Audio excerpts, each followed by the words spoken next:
So this semester, we've been researching public education with a focus on Teach for America. The more we research in Teach for America, the more controversies we found surrounding them. Yeah, I mean, of course, no organization is going to be perfect, but the thing is, some of these controversies are actually myths. So we want to take time to address those today.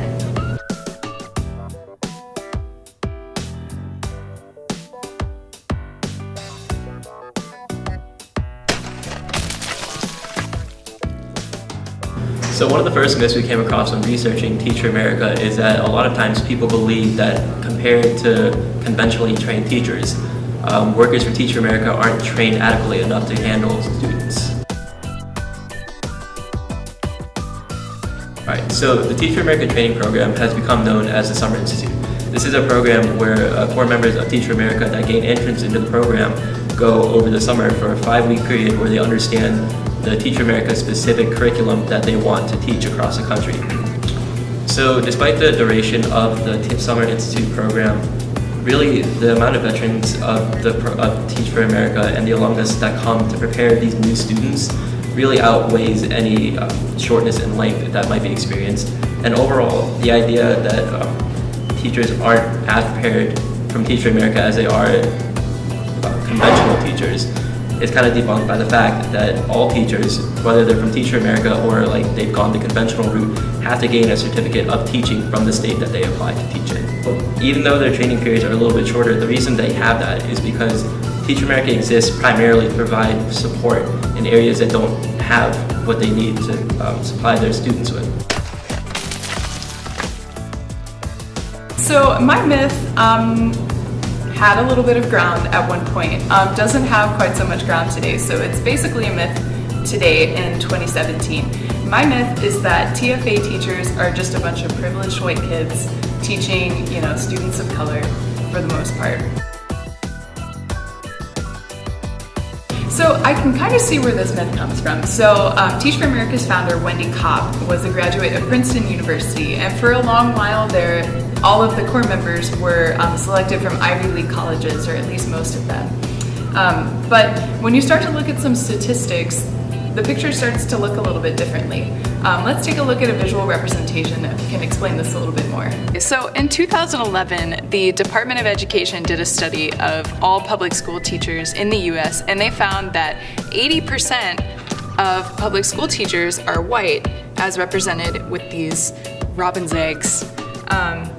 That same year, Teach for America's new recruits were 60% white. So you can already see that they were 20% more than the national average. Now I don't have more data for this after 2011, but I do have data for Teach for America in 2015. In 2015,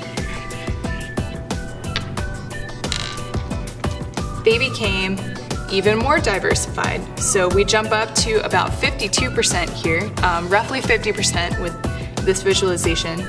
But again, that's still more than what we saw in 2011, so it's growing. Now, Teach for America fully admits that about 90% of their student population that they seek to serve are students of color. So there's not a whole lot of white students represented. And then, we have here's our 2011 data. As you can see, when you look at the students that they're teaching, you can kind of see how it's a little bit of an uneven race mixture here. So there is still underrepresentation when it comes to relating with students. But again, in 2015, they grew. So as you guys can see, they're growing. It's not, it's definitely not this, but it's definitely more than it was before, and it's more than what the national average was in 2011. So they're getting better, they're listening. So another myth you hear a lot about Teach for America is that it creates this revolving door of teachers since its core members only are required to stay for 2 years. The problem people have with the revolving door myth is that they think that these teachers are coming in for just 2 years and they're not actually really making any kind of difference because it's like a 2-year thing, then they leave the whole education system, and how is that actually helping the problem of making teaching better in America? But the thing is, 65% of alumni from Teach for America wind up going full-time into teaching.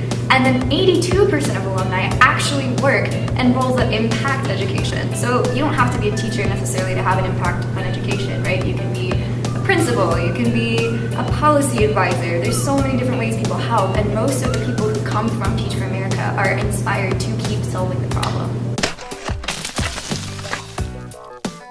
So our last myth is that these Teach for America kids are just a bunch of undergrads coming from random backgrounds and they don't really make an impact in the classroom. So the myth that these Teach for America teachers aren't making as big of an impact in the classroom is a little bit harder to debunk just because the research is a lot harder to conduct.